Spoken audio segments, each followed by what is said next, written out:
Hello, people. Welcome back to another awesome video game playthrough by yours truly, Chad Marco. So today,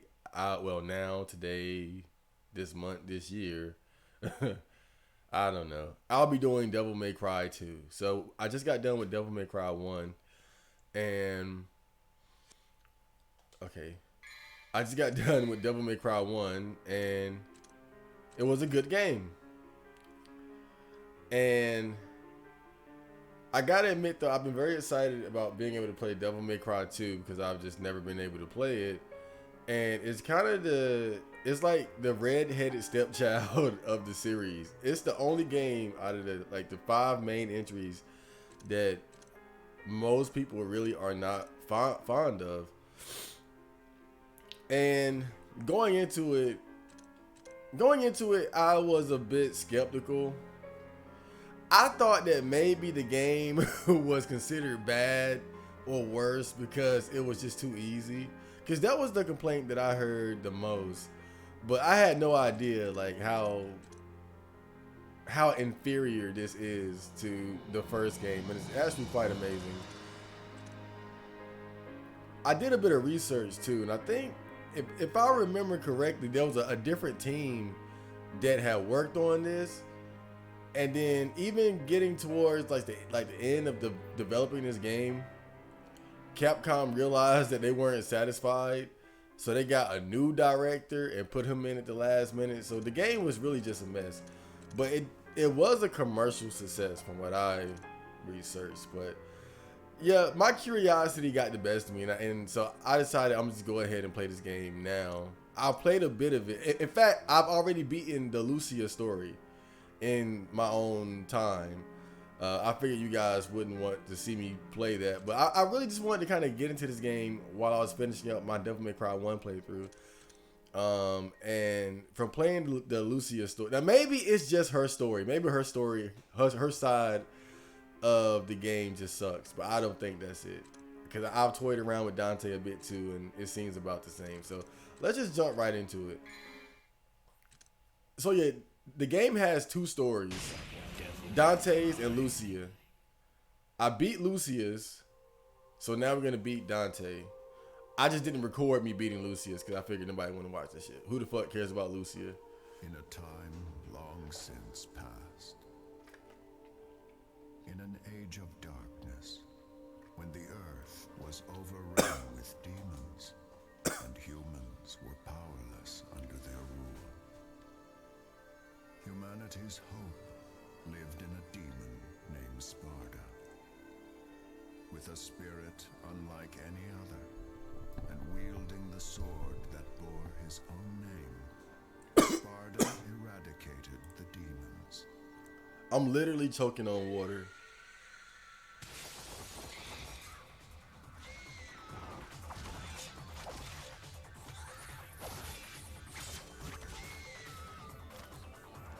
And now, the legend of Sparda Continues. has been inherited Damn. by his son, the demon slayer, Dante.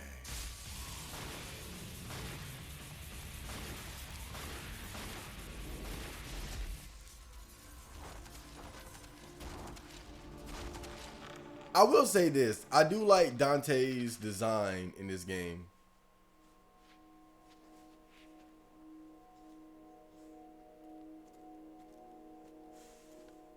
He looks pretty badass.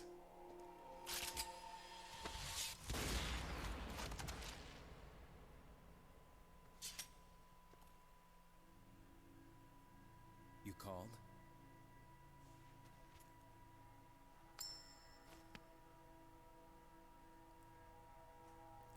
Thanks for the money.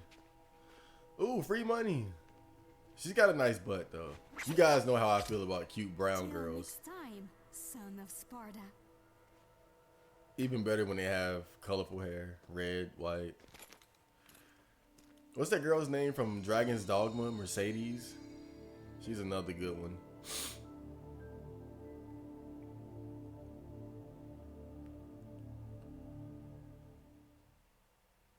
I guess one interesting thing about Devil May Cry 1, 2, and 3 is that they each of them had a different female sidekick for Dante. You know, Devil May Cry 1 had Trish, 2 had Lucia, and 3 had Lady. Lady was definitely the best though. Lady was something special.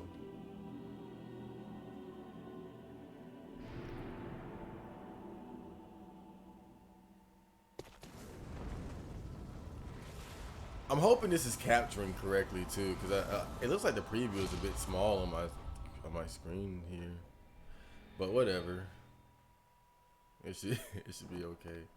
It does look rather small. What is that? Is that okay? Is that gonna be okay? I hope so. I hope I'm not tripping. It just seems kind of small. I put it in full screen. Was that the right thing to do? Whatever. I'll know later. So this is Devil May Cry 2.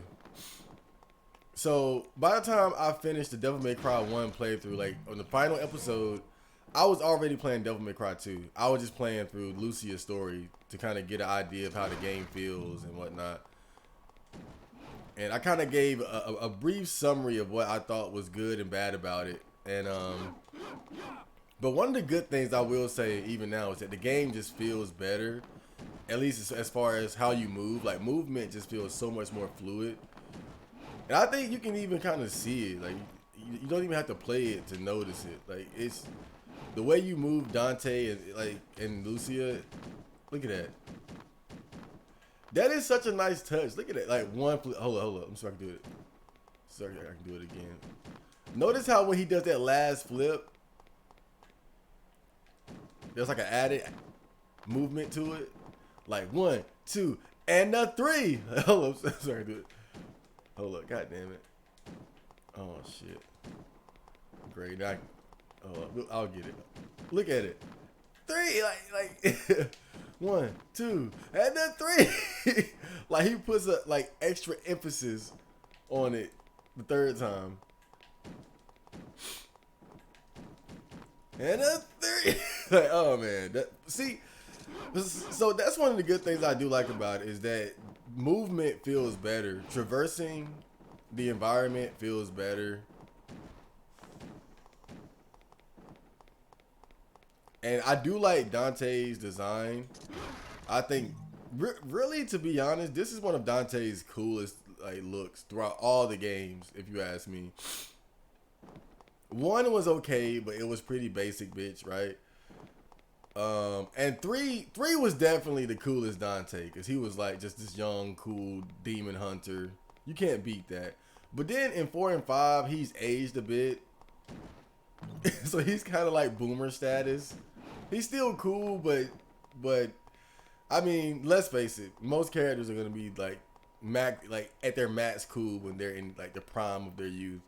And in Devil May Cry 2, he still has that youthful look. Not quite like in Devil May Cry 3, but here he looks like he's about what, late 20s, early 30s. And in later games, he looks like he's in his 40s. So he does look very cool in this game. But that's really about it. As far as the good in this game, it's not a lot of good. I hate to tell you. I like his design, and I think movement has been improved, but everything else just gets worse from here on in. Here on out. What's the right way to say that? I think it's here on out. I don't want to sound like an idiot. Ooh.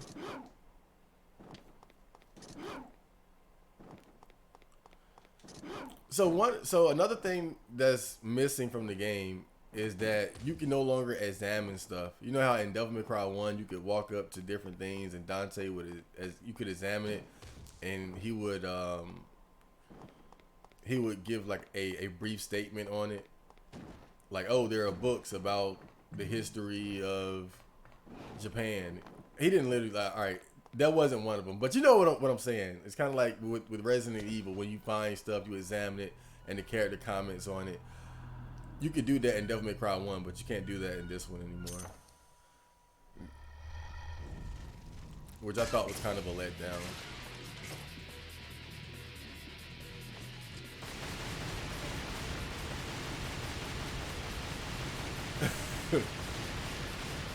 So this is Devil May Cry 2.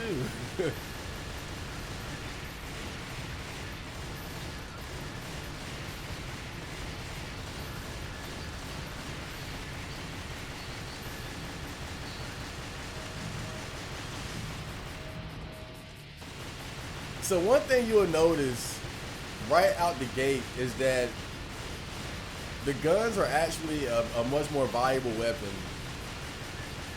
in this game than it was in I was about to say Resident Evil 1. But yeah, the guns are a much more valuable option for offense in this game than it was in the first one. In the first one, it kind of just complemented your offense. Of course, when you got the shotgun and the grenade launcher, it did a lot more damage, but the pistols were quite weak, and they kind of just were really just there to help you get like style points and help you with certain enemies for sure, like maybe enemies like flying enemies. But in this game, the ranged weapons are just straight up good. You can literally just hang back and shoot and you'll be alright for at least like a good portion of the game. Whereas you cannot get away with that in Devil May Cry 1 for the most part. Like it doesn't take long before the enemies start just tanking those shots. And you gotta start getting up close and personal. So like I said, you can no longer examine stuff, and even now, I thought that you couldn't like press buttons to go through doors, but you actually can. And wow, this is a secret room. They still got secret rooms. I didn't know they had these. I didn't know they still had the secret rooms. So you start off with Devil Trigger. You don't have to earn it like you do in the first game.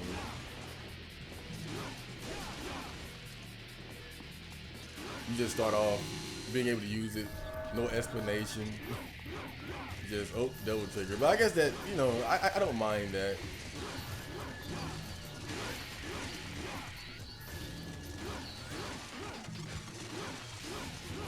Oh shit. That weak ass stinger. So this is combat. So one thing about this game is that it's much easier. A secret reveal. A crystal with condensed demon tears. It will recover your magic power. What is recover? A crystal with condensed demon fluid. It will instantly recover your vitality. Okay. So they still have secret missions. Now, I'm assuming that Lucia doesn't have them though. Because when I played through her story, I didn't find any. Now maybe I was just not paying attention and didn't find it. But yeah, one thing I thought you couldn't like press circle or examine to open doors, but you actually can. But I could have sworn there was like early in Lucia's story, I tried it and it just didn't work. It seemed like every time I had to just like run through it, like just run into the door like this, right? But maybe I don't know. It's kind of inconsistent though. It's like you can examine certain things, but it's only like it's very, very rare. It's not like the other game where you can interact with the environment quite a bit. It's just not like that. In fact, this game seems like it pretty much shed is that thin survival horror skin that it had. Because the first game was kind of like this weird action / survival horror hybrid. It definitely had an emphasis on action as opposed to survival horror. Don't get me wrong. But it still had some of that lingering Resident Evil DNA. Because as we all know, Devil May Cry's development started as Resident Evil 4. And it just ended up turning into something totally different. That's why some of the music in Devil May Cry is similar to music in Resident Evil 4. And I would say even like personality wise, I never thought about it like that, but look at like Leon's new personality, like that smart ass, witty but also cool and badass character that he developed into in 4. He's actually very similar to Dante in a way. Except Dante is a half demon, half human demon hunter, and Leon is a human bioweapon hunter. But still, like, I never made that connection, but it's kind of interesting to look at it like that. This is gonna be the easiest game to do commentary to as well, because this game is so easy. I don't have to think. I can literally just talk during combat like it's nothing, because it's so easy. I mean, it's brain dead easy.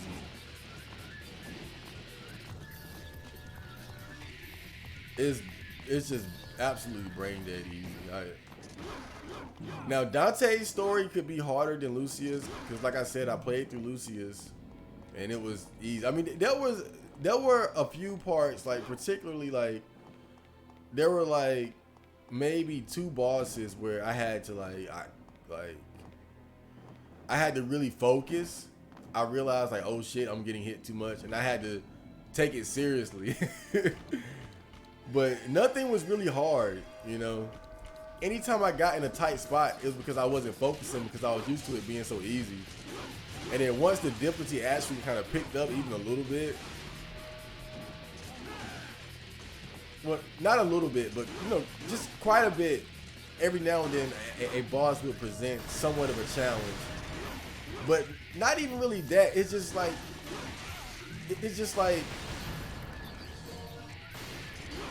I kind of was on autopilot for much of the game, and then I get to a boss, and all of a sudden I got to focus. Like that's kind of what always threw me off.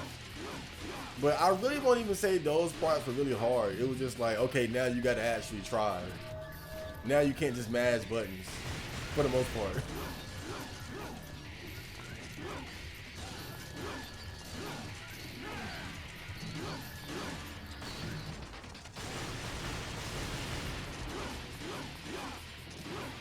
Like, I know in Devil May Cry 1, like, when you take a hit, even in the early part of the game, like, you really feel it like that. Like, you get it, when you get hit, it just feels significant. Like, ugh, I got hit.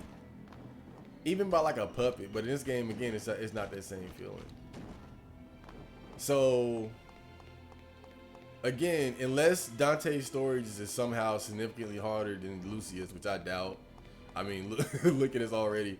Then, yeah, another thing about Devil May Cry 2 is that it's way easier. It's way easier. Didn't I already go here?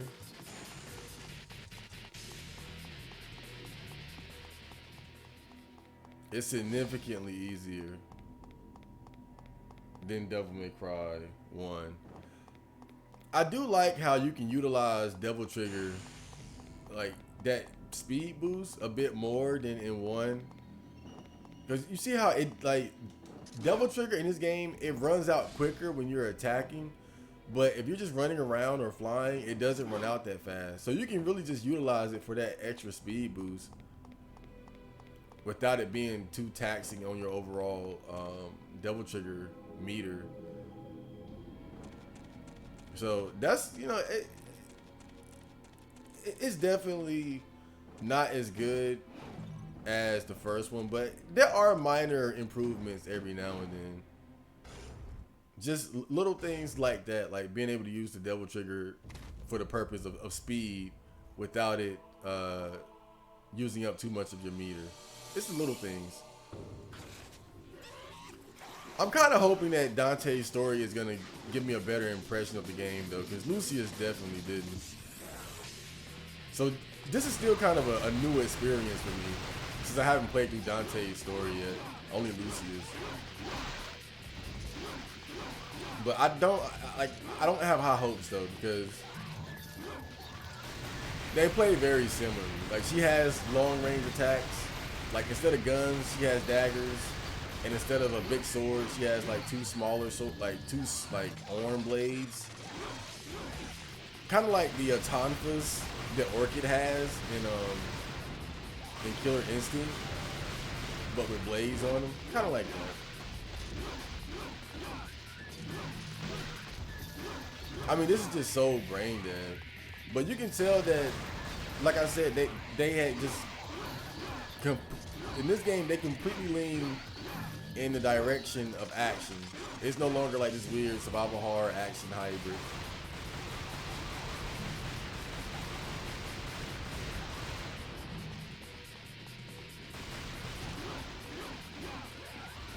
And I think that could work, right? Because I haven't played Devil May Cry 3 in a long time, so I don't know how much it retains that survival horror feel that 1 had.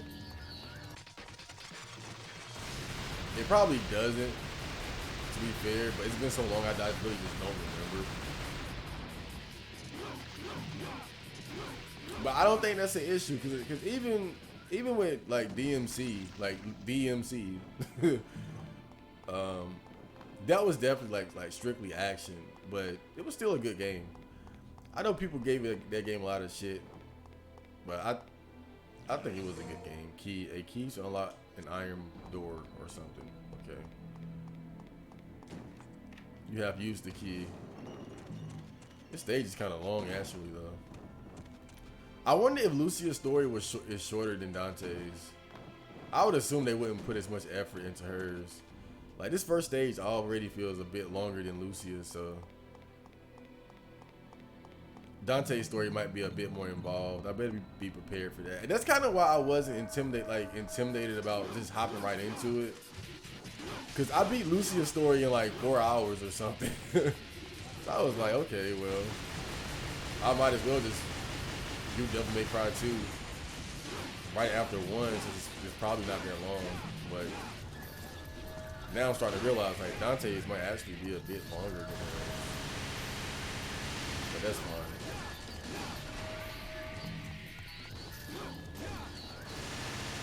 But I would say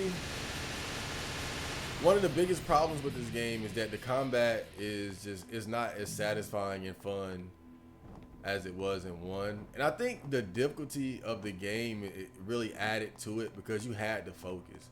You had to pay attention to things. And that helps add tension to combat. That keeps the combat from becoming dull and so easy and repetitive that you can kind of check out and zone out. Like I'm zoned out. I might as well be high as hell. You guys don't know how relaxed. I ain't sweating, I ain't stressing. Bro, I'm telling you, like, the reason why the Devil May Cry 1 playthrough took so long was because, like, I like that game, but it's a very demanding game. Like, you have to focus. Like, it's not a... you really have to focus. And there's that need for red orbs to buy stuff. Like, it's a kind of a demanding game. But that's a good thing. It's definitely not a bad thing. So this is where Lucia's story actually starts. Like right in this spot here. It's kind of interesting. So I guess that's her home and she starts here. And Dante goes to her home to smash. Nah, I think he's trying to meet her mother or something. I do have some idea of where the story is going to go because Lucia, of course Lucia's and Dante's story kind of run parallel to each other. They just kind of take different paths towards the same goal, but they do run into each other.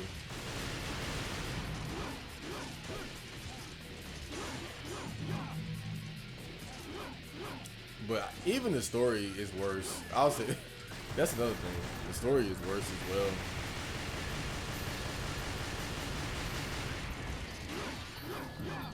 Not saying the story in Devil May Cry 1 was great, but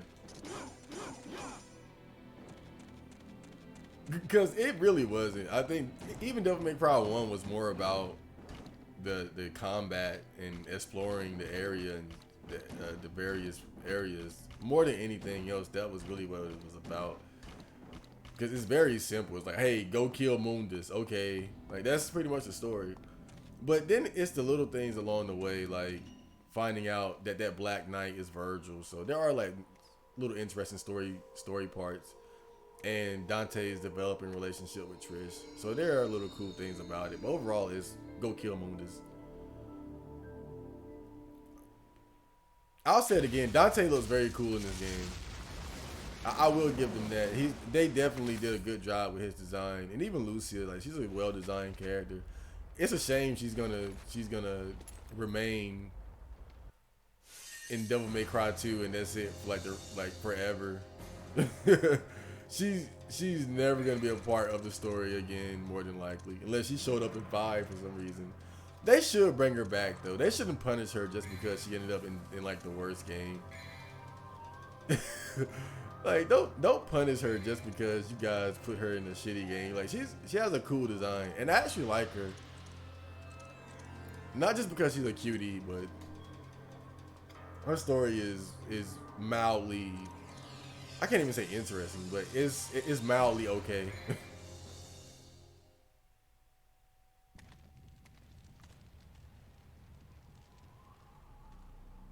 Where's Mathieu? Mathieu?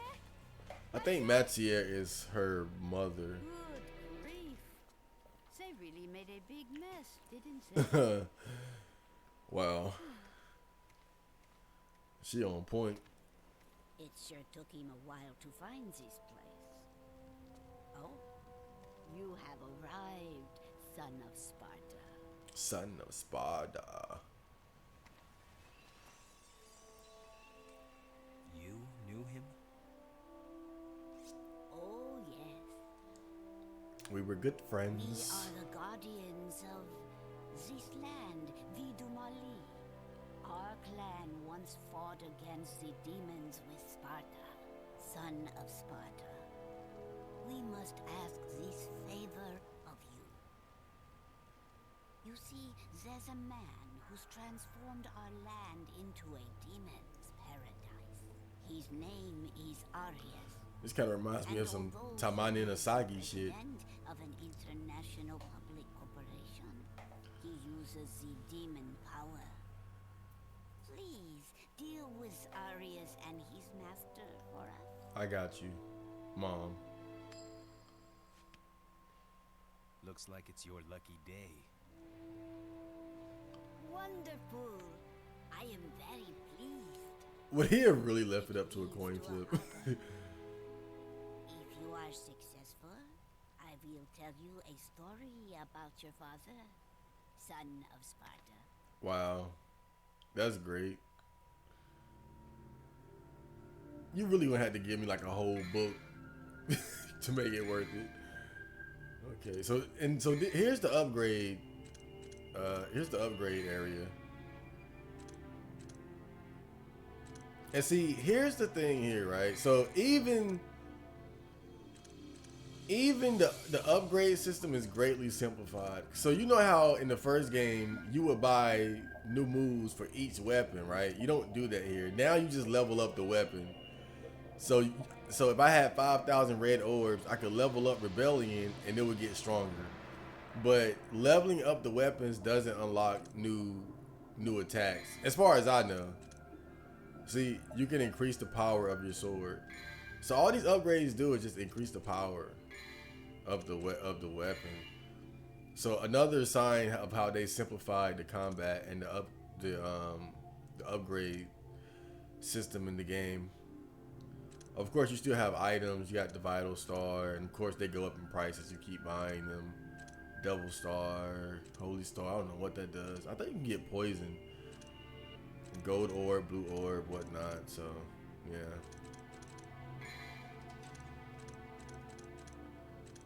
I think what I'm gonna do is I'm gonna really save my red orbs and then level up like the good weapons I get later on.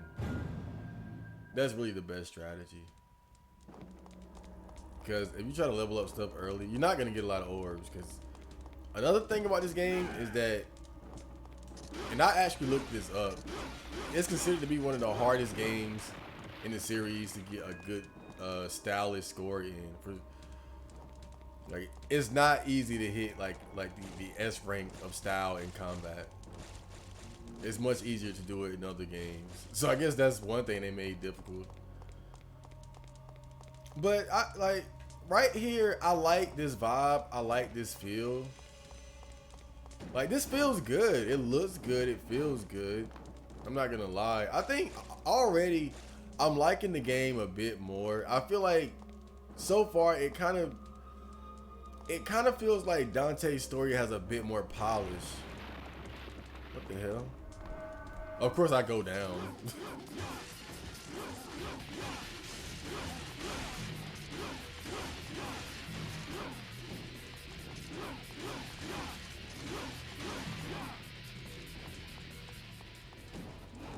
I mean, mashing just works like never before. But yeah, the game so far, I gotta say though, Dante's story is so far a bit better than Lucius. Like just being Dante feels better feels better than being Lucia. That's my first. That's my real like first good takeaway from playing the Dante story as opposed to Lucius. Dude, so goddamn lucky. So you can't interact with stuff to do things like this. But again, I don't even know if Lucia has secret rooms, so maybe she just didn't have them. I mean, just look at how brain dead these enemies are, bro. I get it, it's level 2, but still, man.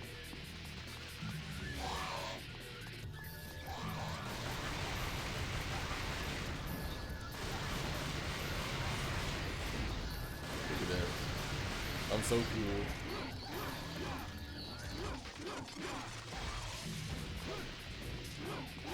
Come on.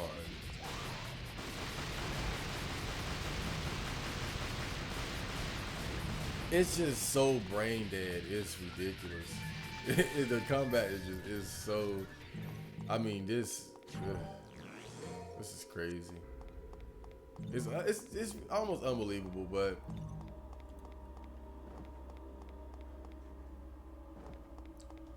this is what I'm thinking.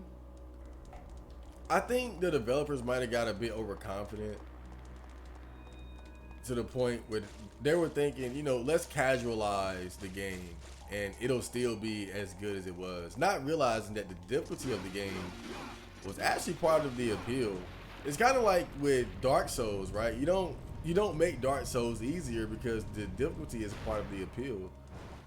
You know, if it was just a brain dead hack and slash, it wouldn't be the same game. The challenge is part of the appeal. And I think the same is true for Devil May Cry. Like when you look at Devil May Cry 1, 2, and 3, like 1 is a challenging game, 2 is easy. Then they realize, like, wait a minute, this game sucks. And what's the first thing they do? Devil May Cry 3 is one of the most challenging ones in the series. Like, that's not a coincidence. They realized the error of their ways. I mean, you got to give them credit for that. I just think they got a bit overconfident. They might have felt like, man, we did, like, who would have thought this Devil May Cry thing would have worked out? This game that was Resident Evil and turned into something totally different. Like, who would have thought? And it really worked out for them in a big way. And I think stuff like that can make you overconfident as a developer. At least that's what I think happened. And they thought, you know, let's just casualize it, commercialize it. Like, they even got this weird thing where they did a deal with a clothing company where they designed like 2 outfits for Lucia and Dante that's based on like a real life clothing brand called Diesel. So it seems like they were trying to go like full mainstream with this, like full casual mainstream audience. And I think simplifying the difficulty or toning down the difficulty was a part of that. And really, I gotta be honest though, that's part of the reason why I decided to just go ahead and play this game. I mean, if it's fucking easy, then fuck it. Let's just chill and play some Devil May Cry 2. I mean, let's just hang out and play DMC 2. Cause it's not demanding, so. But just based on Lucia's story, to be honest, I would give the game a 4 out of 10. That shit was really bad. It was really bad. It was really bad. But I like the game more now that I'm playing Dante. I will admit that. I like this game a bit more now. Like, now it's feeling more like a 5. It's feeling more like a 5 or I could see it being a 6 just about. Like a 5.5, like sometimes when I play a game, I kind of project like, okay, what score would I give it? Like, even from the beginning, I can kind of tell. And I'm getting the sense that I can give it like a 5, like somewhere around a 5. But playing Lucius, it feels like a fucking 4. And then the way will be open, okay. Oh yeah, okay, I remember this. Lucia had a puzzle just like this. Well, puzzle. Yeah, and another thing about it is that there's less of an emphasis on puzzle solving. Even though Devil May Cry 1 didn't really have a lot either, let's be real. They had a puzzle here and there.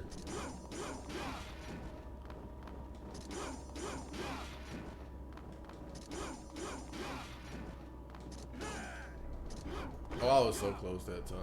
Ridiculous, man.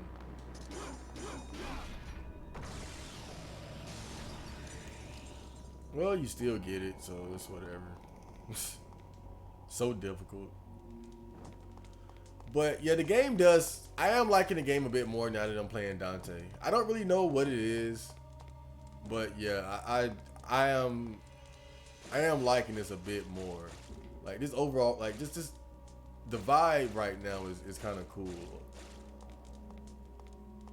You know, I think they did a good job with the level design, as far as at least as far as the way that it looks. And again, the game just feels better. Like just oh shit. The game just feels better, and that helps too. But yeah, I don't know. Maybe they just didn't put as much polish on Lucia's story as they did with Dante, which would make sense. I read that part of the reason why they decided to add Lucia as a playable character was that people were complaining that they didn't have a chance to use Trish. But here's our first difficult enemy, Savage Golem. Don't worry, I'm not.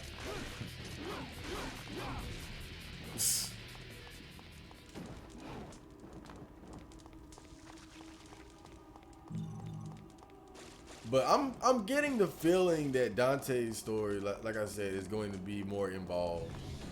It's not going to be as just point A to point B as Lucius.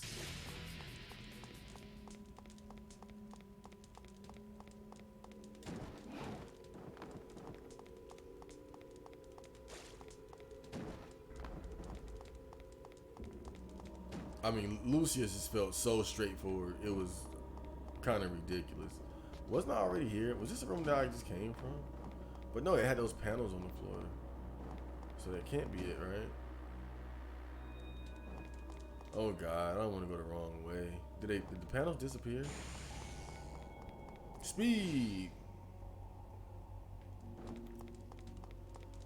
But another thing I read about this game was that it was a commercial success. So it actually sold well, which isn't surprising. But like it sold well, but critically, it didn't do so great. It got very mixed reviews, and I think it probably sold well off of the strength of Devil May Cry 1. And I think the promotional material for this game was quite good as well. I remember my brother having this game, and because I just remember seeing the case in his game stack. And I was like, man, that looks cool. I bet that game is good. I can still remember being a kid and thinking exactly that, just based on the cover of the game. You know, the gray Dante looking like a fucking vampire and shit. Why they got enemies all the way over here? What the hell, man?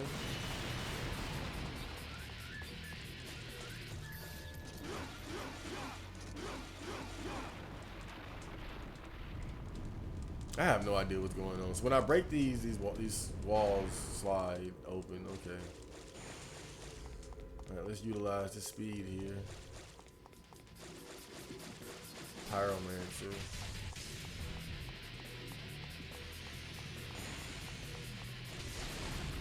Oh shit! Actually got hit.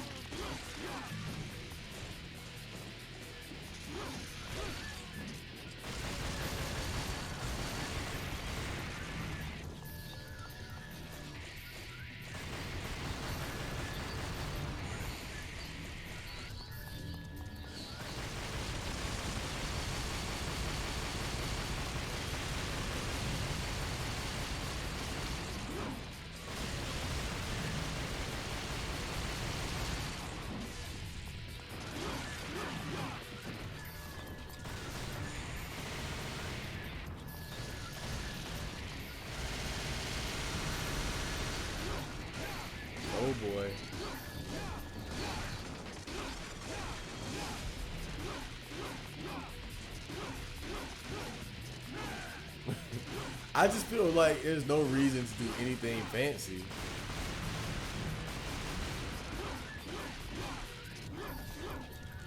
Oh, I hit bingo. Okay, is he gonna drop some red? Okay, there we go.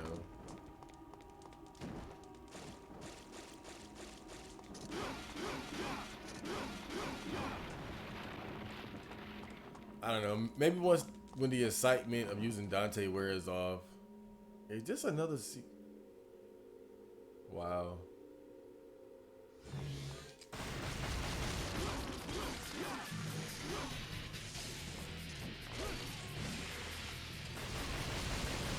A lot of secret rooms just to be this early in the game.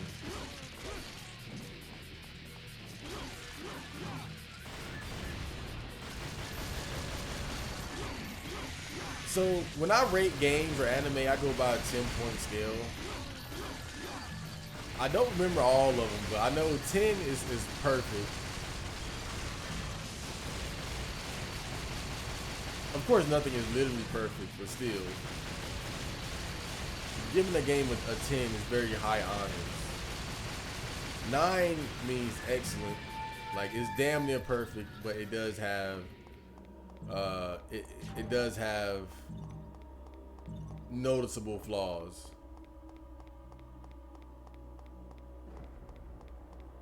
8 is great.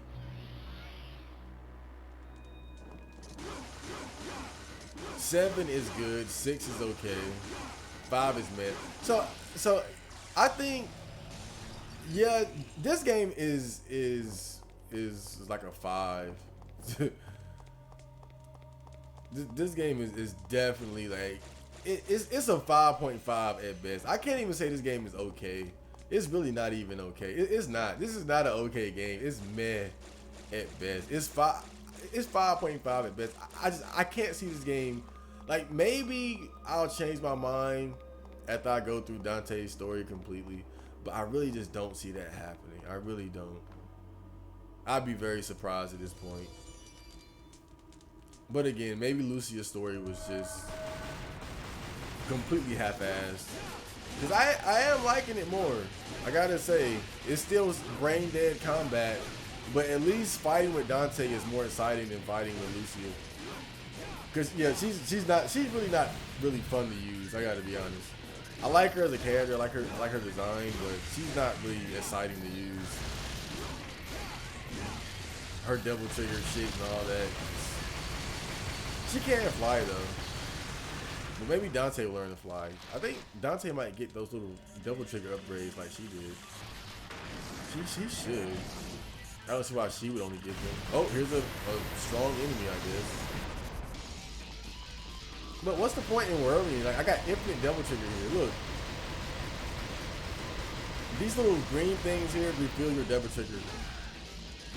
So why, see, it's shit like this. Like, why be worried? That's exactly what I'm saying.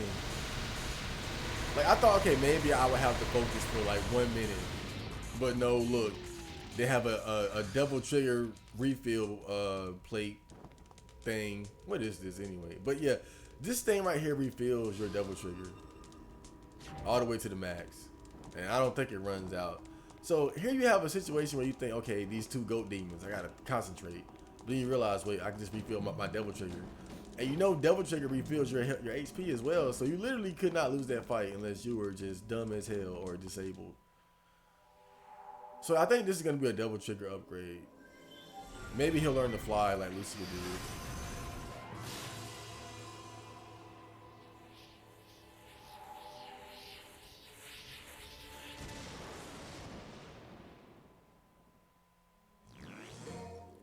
Aerial Heart, a magic stone with the heart of a flying demon bird. Yep, they're trying to give you a hint here. Go fly. So I will say that I do. This is another thing that I kind of like about this game is that you get these double trigger upgrades that allow you to do things like fucking fly. You don't get like it. Look, you don't get like a lot of different shit that gives you amazing variety of powers. But I do like this in particular, that you can just straight up fly, right? Like no bullshit, just you straight up fly. I like that.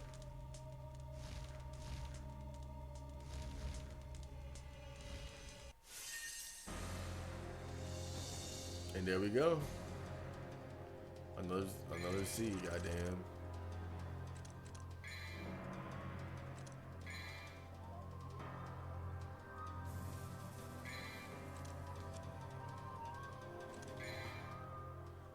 Well, let's move on. The key to the next journey begins and ends with death. Guidepost for the Hunters, Chapter 2, Clause 4.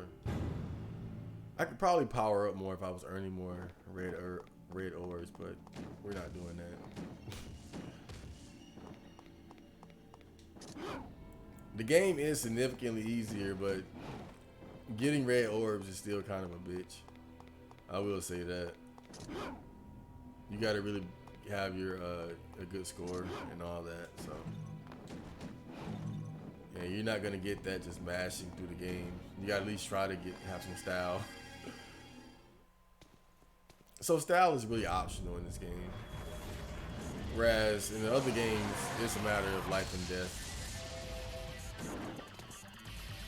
The hell is that shit?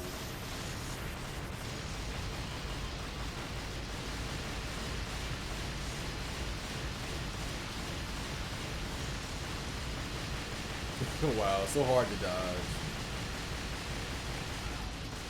Oh, he got me. Goldling. Where is he at? Oh, there you go. Wait, I thought I saw him. He's down there. Wow, what a fantastic plan he's got going on here. Well, he will get some damage in. I'll give him that.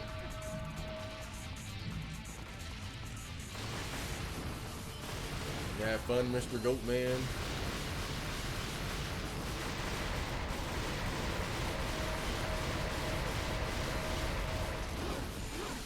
I hope you have fun.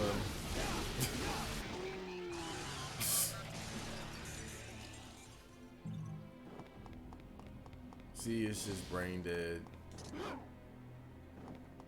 He did get me damaged a little bit though. I'll give him that credit. So that time I just ran into the door and went straight through it.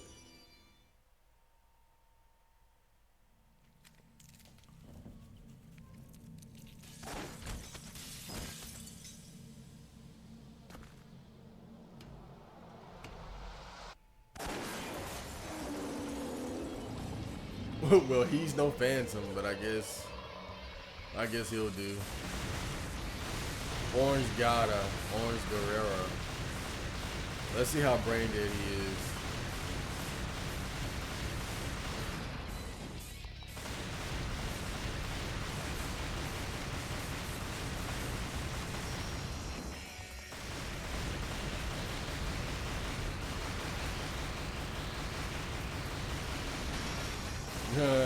Okay.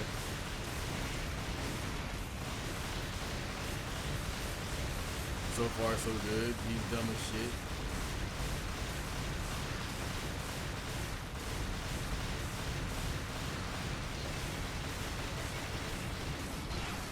Okay, he got me.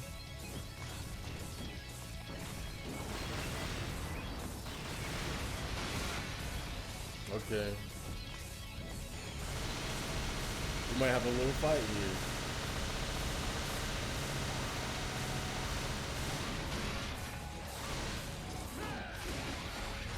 Smack the shit out of me.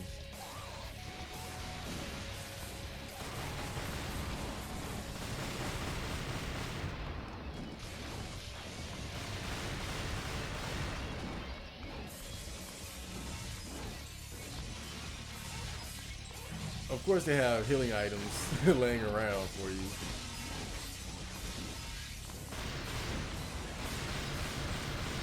So it's not like I'm in any real danger.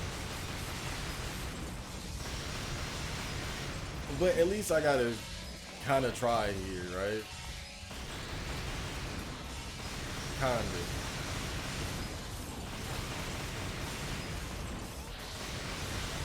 What the hell is he doing, dude? This is dumb as hell. What is this guy doing?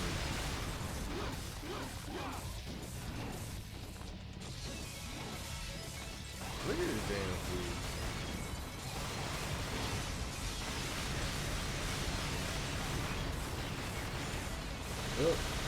Oh, now he's blocking.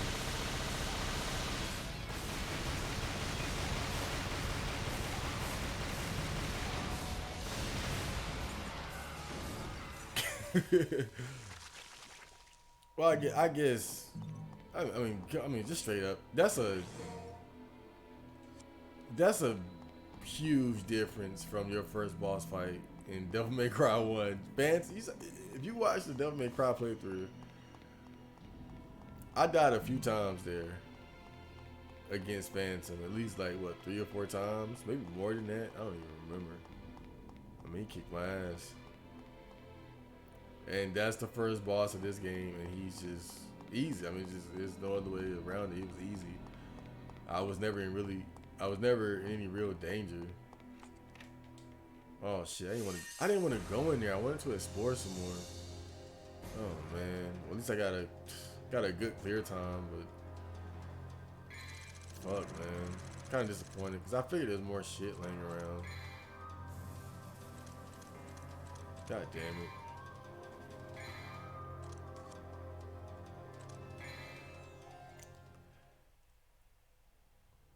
But yeah, I predict that this game will be a 5, but hopefully they can change my mind. She has many arms, but only one heart, as she waits for the hunter deep in the water. Oh, they must be talking about that one boss.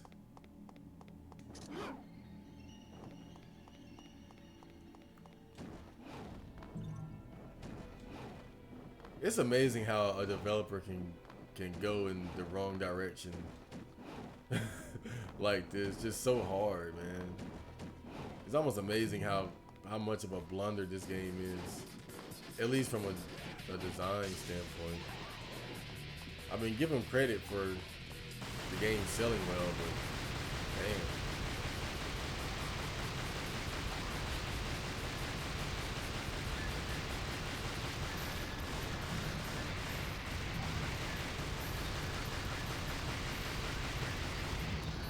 It's just like, how could you play this and not realize that the magic is gone?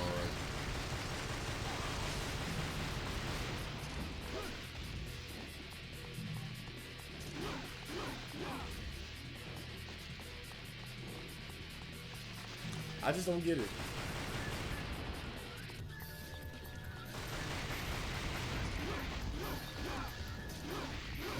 Like, while they were developing this, nobody said, wait a minute, this is different. This is actually different than Devil May Cry 1. It's not as good. Like, nobody noticed it. That's what's kind of weird about it. Nobody said, wait a minute, this ain't as good.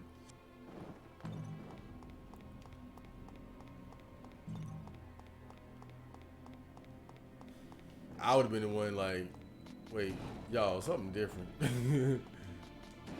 Something wrong here. We need to go back to the drawing board. We did. We miscalculated.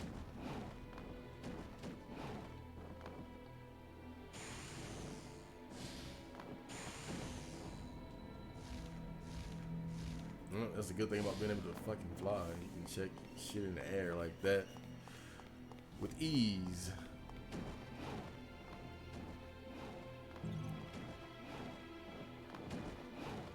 So I do remember this area. Lucia goes through here as well.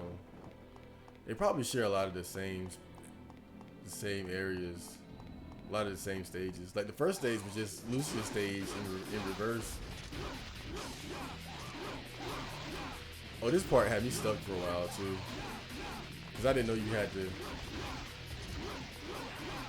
break through that little crumble jump there at the door.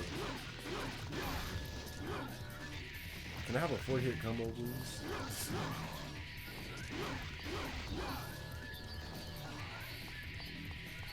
Is that so much to ask for?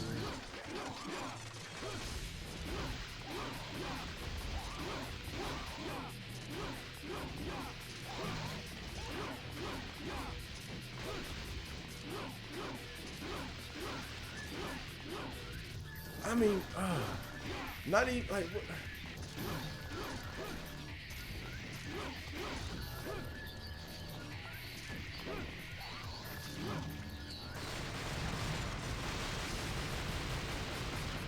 I mean, it's gotta be more to this combat than this. This just can't be it.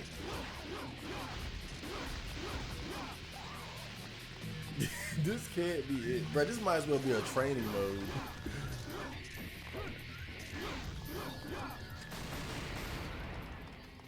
Wow. That's literally like just amazing.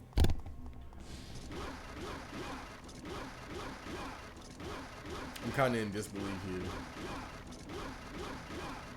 Yeah, that part had me stuck with Lucy. I was like, wait, where do I go?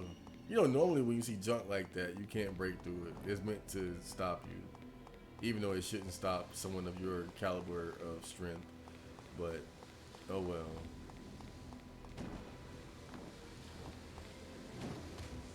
That's closed.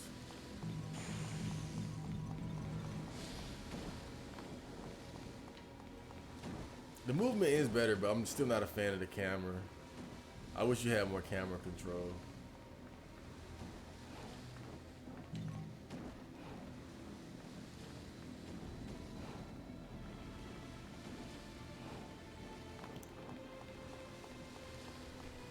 I will give him this. Dante's story is a tad better than Lucia, but I guess that's not really something you should be surprised about.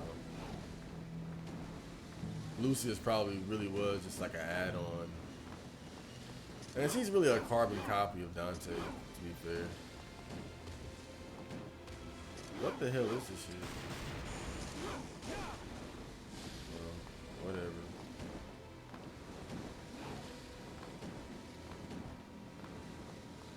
Just run into the door and go right through. That's cool. Oh god. In a way, combat is like the worst part of the game, really. It's like, well, here's this boring ass combat again.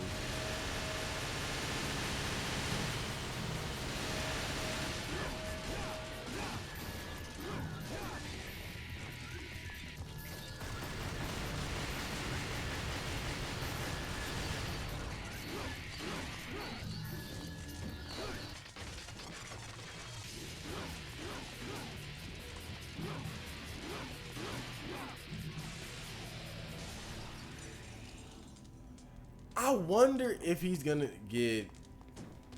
I don't think so. But I wonder if he's gonna get like Ifrit again, like a different style that's very different from like this. I hope so. That might be the one saving grace of this game. If he can find something like Ifrit that's just like as powerful as that in an easy game like that, in an easy game like this, could make it a bit more bearable. Oh god, let me go. But I get the feeling that when I find a new weapon with Dante, it's gonna be just a different sword. I hope not, but I get that feeling because whenever you would find a new weapon with Lucia, it was just a different sword, but the same animation. So this should be another Devil Trigger upgrade.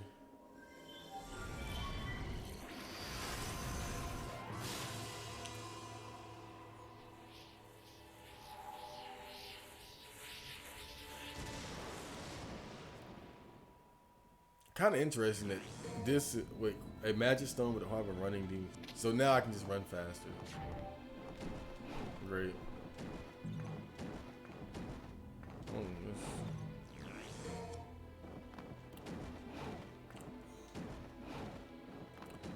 so in this game, you can only hold one resurrection orb at a time.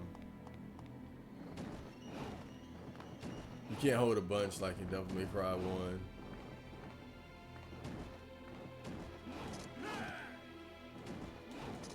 I guess that's fair though. Devil May Cry 1, it's kind of funny going back to it, especially watching the speed run and realizing how really broken that game kind of is. You know, it's really not as hard as you would think. You know, between the items, especially holy water, like once you know how to finesse the holy water game,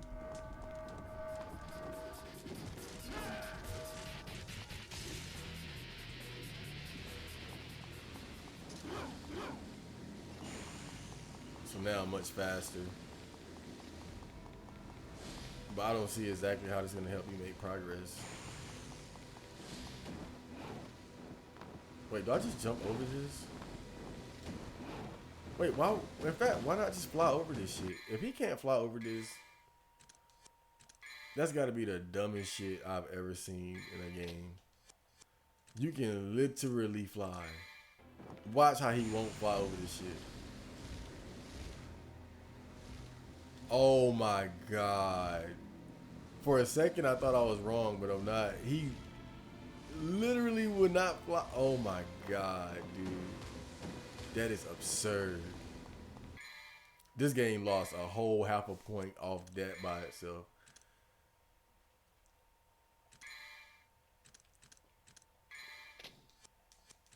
Like, not even to just say, well, we're not going to let you fly above the gate. It'll be an invisible ceiling there. Not even that. You can fly well above it and still can't go across. That is so bad. That is just bad. That's straight up just bad, man. But this game is just, it's so incredibly bland. That's really just what it is. It's a very dull game.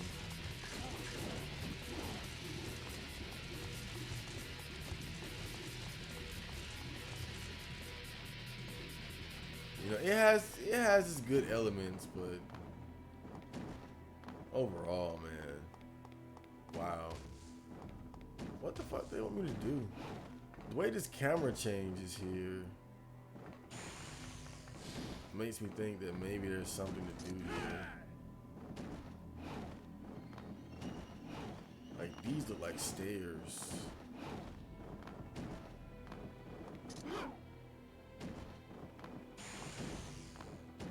But what? I just got the fast running shit, but that seems more like an extra, I guess, so I'm not gonna stress over it.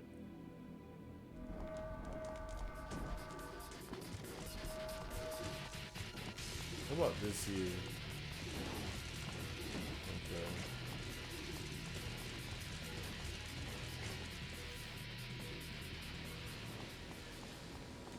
This shit looks real important.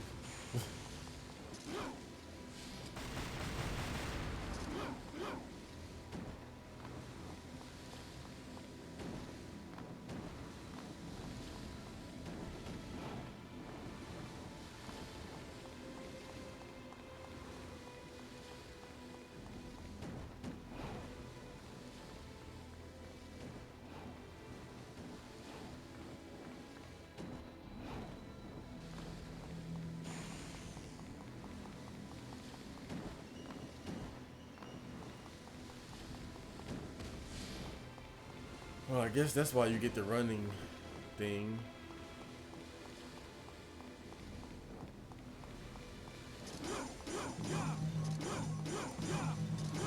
Well, I guess this is fine.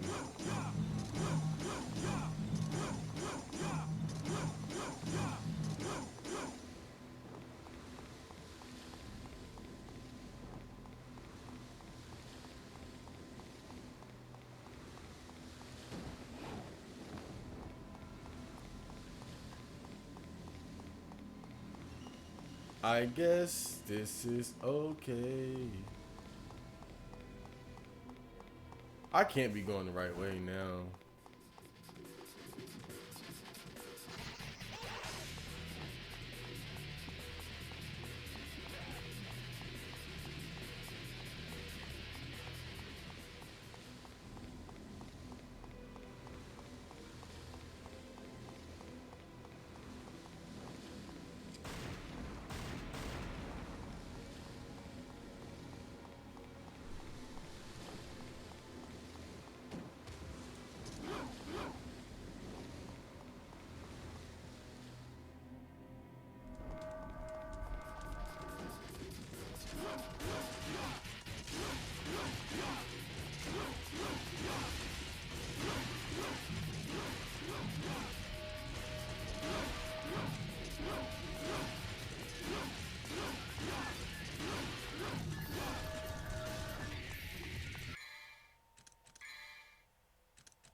Damn.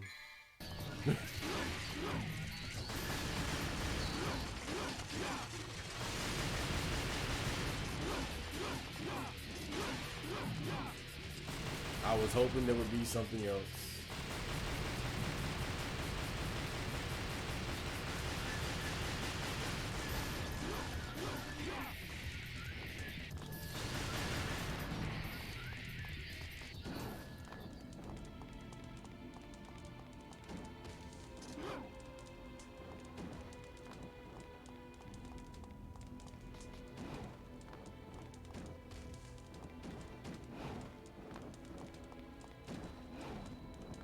I don't know, maybe you just get this. This is kind of weird though.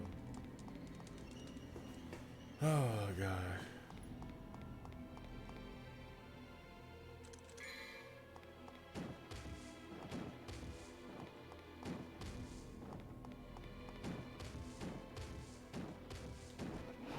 No fun being lost in this game.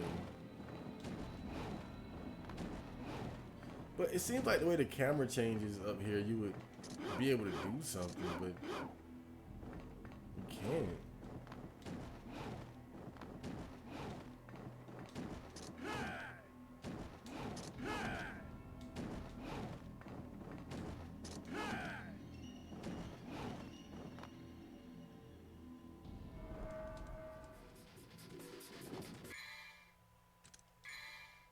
I know you shouldn't just fly. I don't mind playing this game, but I definitely don't want to be stuck in a bad game. This is just lame.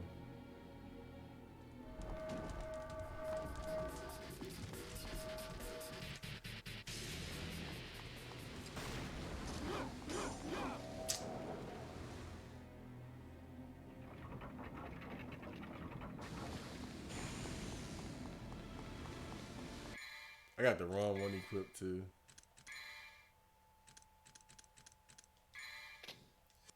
You guys saw me attack that goddamn thing so many times. Come on, bruh. Come on, bruh. Y'all saw me attack that thing so many goddamn times. It's not even funny. And nothing happened. Bro, that's honestly just straight up ridiculous. I did just like that. I must have struck at that thing like, well, like at least like 20 times, if not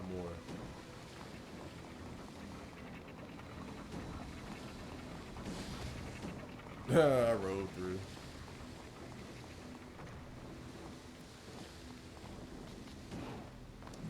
I'll give them credit for allowing me to do that. Instead of being a fucking asshat about it. No, you gotta run. You gotta run upright through the door.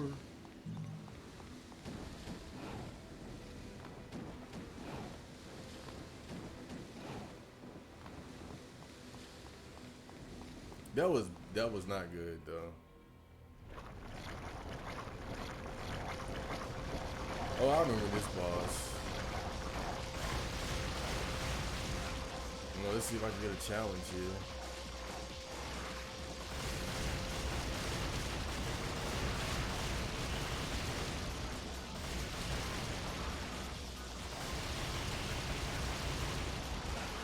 Okay.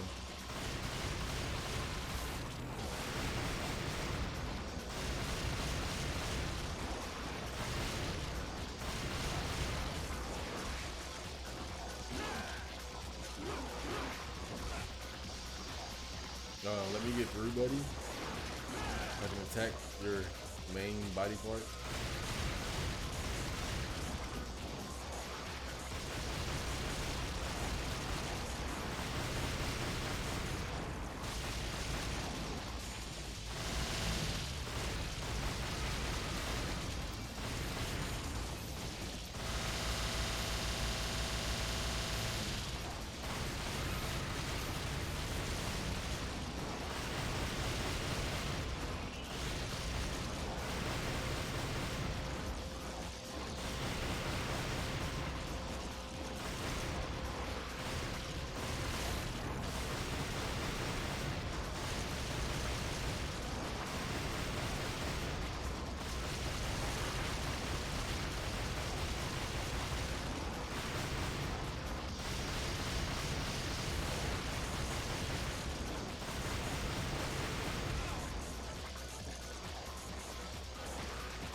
This is so bad.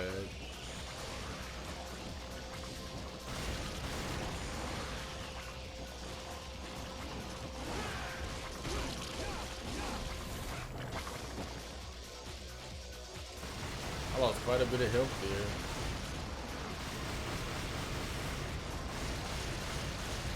I do remember this being one of the bosses that kind of gave me some trouble though.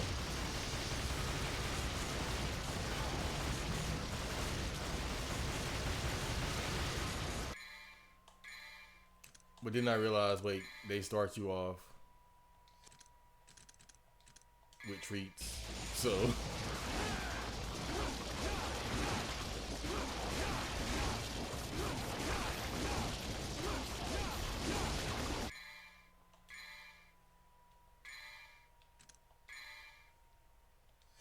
and there we go.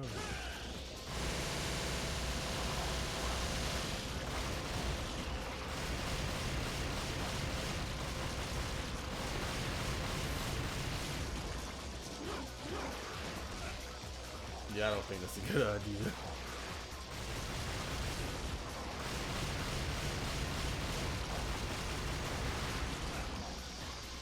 Damn, he hit me with like the fat of the tentacle.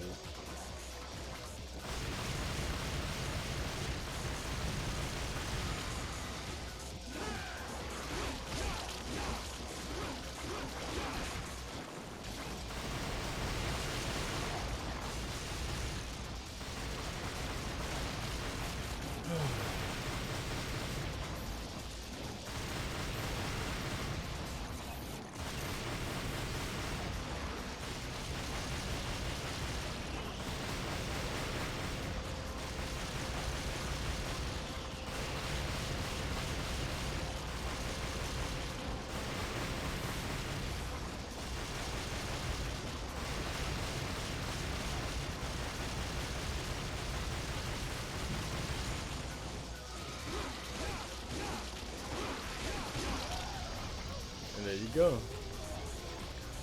Yeah, I do remember that one giving me a little trouble when I was playing through Lucia's story. But still not really, still not very, not that challenging. It'll get you if you're not paying attention though. Like, it's one that's, I would say it's the first encounter where you have to concentrate somewhat. I didn't even get that fucking red orb, dude.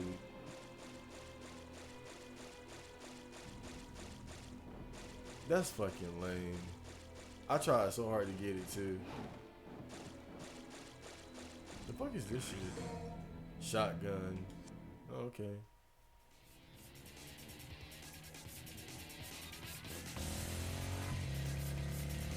I guess we're using that now. Oh, motorcycles. What's cooler than that?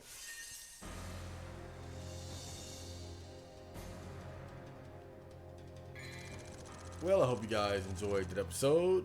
And now we'll return later with more DMC2. So stay tuned.